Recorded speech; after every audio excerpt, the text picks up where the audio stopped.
Wala nang intro-intro mga kabuksit. Tinapa baka mo?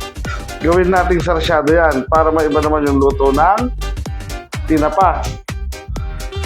Para sa mga sangkap natin, gagamit tayo dito ng mantika, bawang, sibuyas, durog na paminta, chicken powder, asin, pagmalakasan natin betchin, siyempre, hindi nawawala yan, itlog, gagamit din tayo dito ng wansoy o kinchay. Optional lang naman ito, pwedeng wala.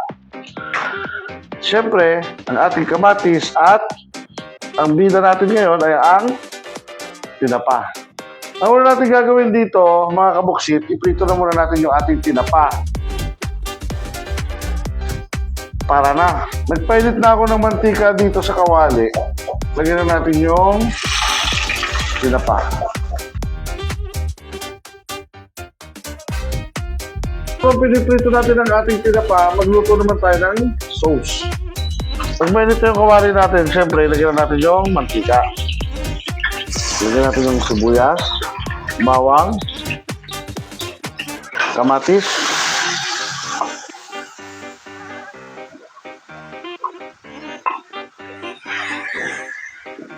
hintayin lang natin maluto yung ating kamatis. Okay na itong tinapa natin.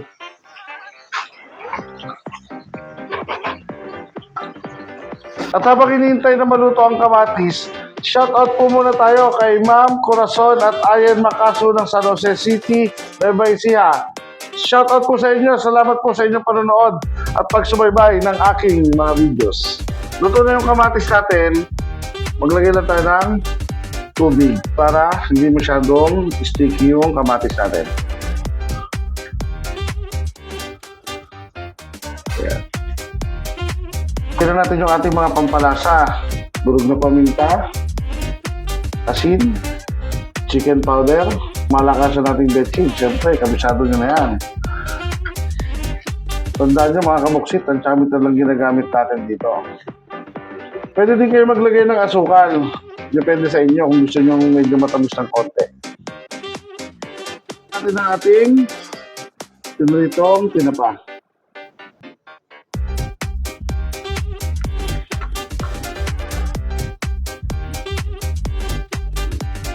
Pakuluan natin ng konti para humalo yung flavor ng tinapa sa kamatis. Luto na yung sarsyado, ilagay na natin yung itlog.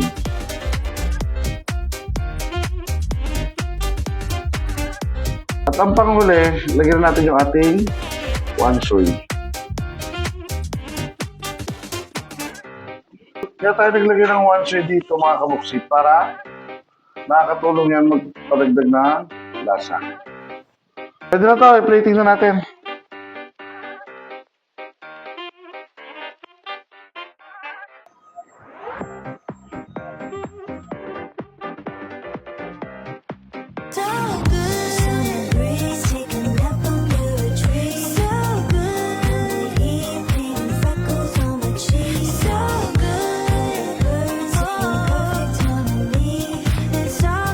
At eto na ang ating finished product na sarsyadong tinapa. At kung may bago kayong idea o nais ipaluto, comment down below, try nating lutuin yan. At kung umabot kayo sa video na ito, paki-subscribe, like, and share naman ang ating mga videos.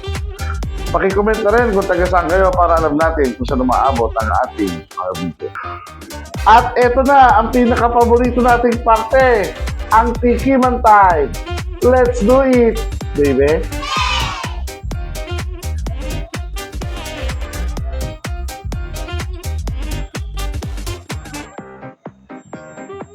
Yummy!